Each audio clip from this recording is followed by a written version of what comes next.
In today's video, I'm going to teach you how to use Airtable with Slack. To get started, open Airtable in your browser and go to the workspace or base where you want to build this connection. This setup is done through Airtable's automation tools, so make sure you're inside the correct base before moving forward. Taking a moment to confirm that now can save confusion later, especially if you manage multiple Airtable projects. Once you're in the right place, click on Automations.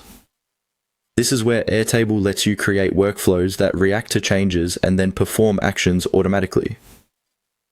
If your goal is to connect Airtable with Slack, this is the area where everything comes together. From there, click Create New and then choose Automation. This opens a fresh automation builder where you can define what should happen and when it should happen. Think of this as setting up a chain of events. First, something triggers the automation, and then Slack will respond based on the rules you create. Next, click Add Trigger. The trigger is the event that starts the automation. Depending on your workflow, this could be something like a new record being created, a record entering a view, or a field being updated. After clicking, select the trigger option that fits what you want Slack to be notified about. It's worth choosing carefully here, because the trigger controls when your message or Slack action will run. After the trigger is in place, click Add Advanced Logic or Action. This is the step where you tell Airtable what to do after the trigger happens. Since you want to use Slack, choose Slack from the list of available integrations. Airtable will then begin guiding you through the Slack connection and action setup.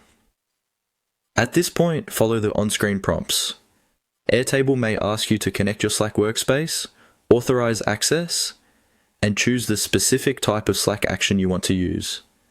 For example, you may be sending a message, posting an update to a channel, or creating another notification-based action, depending on what Airtable offers in your workspace. As you go through these prompts, make sure the selected Slack channel or destination matches the audience that needs the update. While completing the setup, pay close attention to any fields Airtable asks you to map.